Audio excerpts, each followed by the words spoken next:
বাংলাদেশের সাবেক প্রধানমন্ত্রী বেগম খালেদা জিয়ার মৃত্যুতে শোক প্রকাশ করেছেন ভারতের বিরোধী দলীয় নেতা ও ভারতীয় জাতীয় কংগ্রেসের সাবেক সভাপতি রাহুল গান্ধী।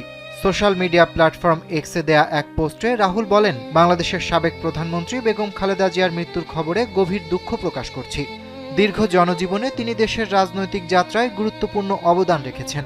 বার্তায় আরও বলা হয়, প্রয়াত নেত্রীর পরিবার, সমর্থক এবং বাংলাদেশের জনগণের প্রতিও আন্তরিক সমবেদনা জানাচ্ছি।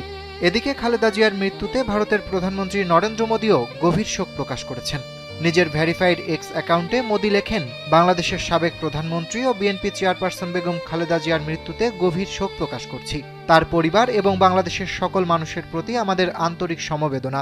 খুলে বলো, ফ্যান্টাস্টিক নিমো খালাল বিস্কুট খায় সানিও স্ট্যাটাস দিছে ফ্যান্টাস্টিক।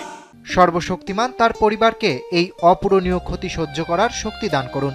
বাংলাদেশের প্রথম নারী প্রধানমন্ত্রী হিসেবে বাংলাদেশের উন্নয়নে এবং ভারত বাংলাদেশ সম্পর্কের ক্ষেত্রে তার গুরুত্বপূর্ণ অবদান সর্বদা স্মরণীয় হয়ে থাকবে।